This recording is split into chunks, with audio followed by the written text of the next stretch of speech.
आप ईसाई समाज का भी देख लो, उनके भी चर्च वगैरह सब कुछ बने हुए हैं। और ब्राह्मण का तो आप लोग जानते ही हो कि पूरे देश के अंदर हर जगह उनके मंदिर बने हुए हैं और मंदिरों के माध्यम से वो लोग आगे बढ़ रहे हैं।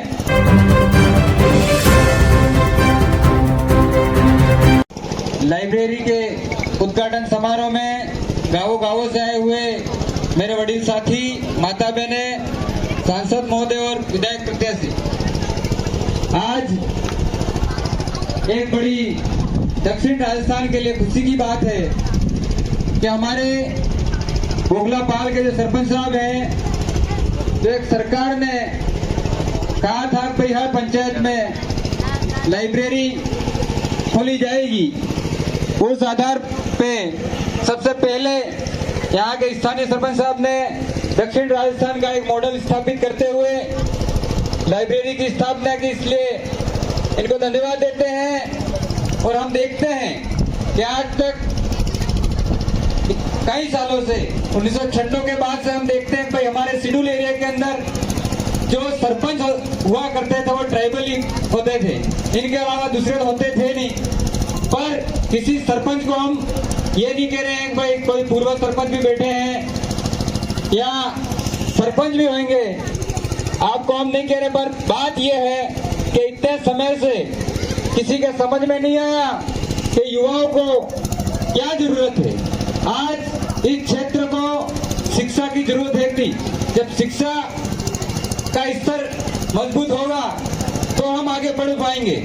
अभी देखते हैं कि हमारे जो पूर्व में नेता हुआ करते थे, जब हमारी विचारधारा नहीं थी, 10 साल के पहले हम बात करते हैं तो सरपंचों को उनकी पार्टियों की ज्यादा चिंता हुआ करती थी, लेकिन अभी ऐसा नहीं है। अभी धीरे धीरे जैसे हमारे इस इलाके में जो एक शिक्षा के स्तर में, अभी मेरे से पहले कई गुरुजी आए टेप के और उन्होंने बताया, उस आधार पे शिक्षा की जो क्रांति जगी है, उस आधार पे अब हर जगह सुधार भी होने स्टार्ट हो जाएंगे।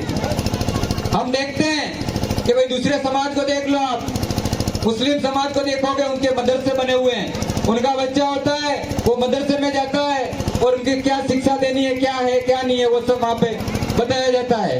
आप ईसाई समाज का भी देख लो, उनके भी चर्च वगैरह सब कुछ बने हुए हैं। और ब्राह्मण का तो आप लोग जानते ही हो कि पूरे देश के अंदर हर जगह उनके मंदिर बने हुए हैं और मंदिरों के माध्यम से वो लोग आगे बढ़ रहे हैं और उस पूरे देश पे उनका कब्जा आज है नहीं है। लेकिन आदिवासी समाज के पास क्या है? तो ये मॉडल एक तरह का लाइब्रेरी गोगलापाल से स्टार्ट हुए। हमने भी सोचा कि हर गांव में ऐसा होना चाहिए कि आदिवासी जो हमारे भाई बहन है वो लाइब्रेरी के अंदर अच्छी पुस्तकें मिलेगी तो वहाँ के हमारे इतिहास के बारे में जान तो सकते नहीं जान सकते। बाकी आने वाला समय ऐसा होगा कि हाईवे के आसपास तो आप ही देख ही रहे हो कि बड़े वनजात जो लगाने तमार विशीवाड़े भी वो साहब कोई आसपास वाला जगह विसी खाई गया है, तो उनके बच्चे उनका इतिहास जो है वो उनको नहीं पता होगा। मैं सीरा बापसी रोपना भी तैयार नहीं, इसलिए अपने बच्चों को पढ़ा के जमीनें बेचने वाला जो काम चल रहा है उसको भी आप लोगों को बंद करवाना पड़ेगा, नहीं तो आने वाले समय में हमारा समाज किधर जाएगा। आज आप देखते हो उदयपुर में भी हमारे समाज हुआ करता था पहले, वहाँ पे दूसरे समाज के लोग आ गए और भीख मांगने के काम करते हैं। वो या तो आने वाले पहले वहाँ के मालिक होंगे, लेकिन मालिक को आज भिखारी तक बना दिया है। जो लोग बाहर से उनकी रामायण ने क्या क्या लेके आए, यहाँ पे सारे इनके ग्रंथ लेके आए और ग्रंथ तो हमारे हाथ में पकड़ा दिए और उन्होंने जमीन के मालिक बन गए। इसलिए आप लोगों को लाइब्रेरी में भी ऐसी जो टेप के लोग अभी बता रहे थे भाई हमारी जरूरत पड़ेगी, हम अच्छी अच्छी पुस्तकें लाके भी देंगे, तो आप लोग लाइब्रेरी के अंदर हमारे समाज के बारे में भी जो इतिहास होगा, कहीं कहीं पुस्तकें मिलती होगी जो बाहर हम लोग जाते हैं वहां से लाके इस लाइब्रेरी के अंदर रखें। और साथ ही हम देखते हैं कि गाँव वाला देम जाने के मार सोरेन सोरा लाइब्रेरी में पढ़वा किए सोरेन सोरा बसे के बीजे जाए फतेहगढ़ी न जाए नेम जाए तो दिक्कत है। बस ये भी आपको ध्यान रखना है। आज हम देखते हैं कि भाई हर जगह लोग दूसरे भी कहते हैं कि भाई आदिवासी समाज के लोग ही मर रहे हैं, कुछ भी हो रहा है, हमारे माथे ही आ रहा है कि नहीं आ रहा है। तो अब लाइब्रेरी गांव में खुली है, उदयपुर, डूंगरपुर, खेरवाड़ा उधर जाने की जरूरत नहीं है, यहाँ यहीं पढ़ो और ये कई लड़के थी एक लाइब्रेरी के बहाने गाड़ियां लेके और कहाँ घूमते हैं कहाँ नहीं घूमते वो आप सब जानते हो। मैं कहूंगा तो से फिर इनके यो आजो खरो वणा આપણે તો जाए काल परसों कोई कह दी तो फिर कहता था कि अरे वो कौन है वो तुम कहिए गड़बड़ करो ना क्या हमारे युवा ने। इसलिए युवाओं को एक बार और कहना चाहता हूँ कि आप लोग ज्यादा से ज्यादा पढ़ाई में ध्यान दो। पढ़ोगे तो ठीक, नहीं पढ़ोगे फिर समय खराब आने वाला है। मैं ये नहीं कह रहा आप सबको नौकरियां मिल जाएगी क्योंकि सरकार हमारे फेवर की नहीं है तो नौकरियों का नहीं कह सकता हूँ, लेकिन ये पढ़ोगे तो हमारे समाज का कुछ भला हो सकता है कि नहीं हो सकता है।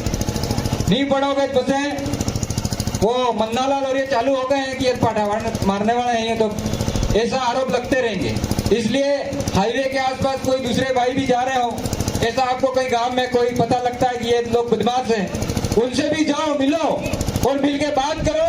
भाई तू चोरी करेगा इसके बाद भी तेरे को पता लगना ही है और जेल में जाना ही है, तो उनको भी समझाओ और समझा के अच्छे धंधे में लगाने की कोशिश करो। बाकी आजकल हो क्या रहा है, कभी शिक्षक सभी कह रहे थे कि आप समाज को बढ़ाने के लिए ये देंगे वो देंगे फलाना देंगे, लेकिन हम देखते हैं आप कई कर्मचारी ऐसे मार शुरू फिर फलाना शुरू मोरे बड़े मेरा छोरा भी मेरे छोरे से आगे नहीं निकल जाए, ये भावना अभी भी हमारे समाज में घुसी हुई है, क्योंकि इसको निकालना पड़ेगा। अगर आपने इसको नहीं निकाला तो भी दिक्कत है। और मैं कर्मचारियों से कहना चाहता हूँ, आप लोग गांव का एक गरीब कोई गरीब होगा आपके आसपास, उसको गोद लो। गोद लिया थे मेरे फादर ने लिया था गोद, तो दूसरे लोग कहते थे इन्हें घेर में कौन करो पड़े, इन्हें 16 करोड़ रहते नहीं तने, ये छोरी यहाँ पे घर में काम करने के लिए रखी है।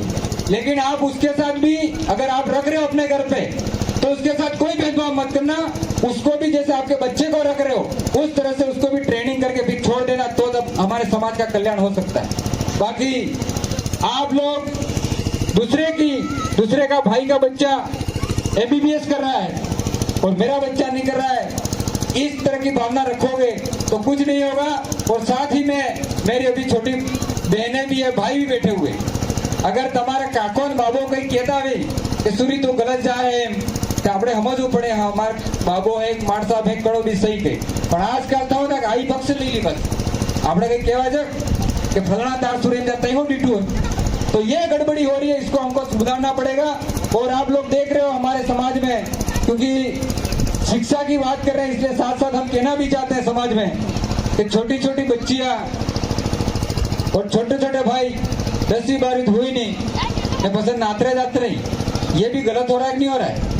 और फिर पता नहीं साथ में रहते हैं, फिर लास्ट में क्या होता है पता नहीं, पुलिस थाने में आके रिपोर्ट दर्ज करा के न मालूम कौन से केस लगा रहे हैं।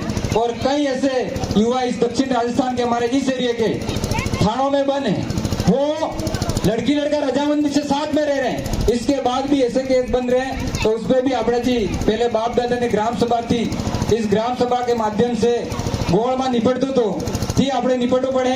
अभी वक्ता बहुत है, गर्मी बहुत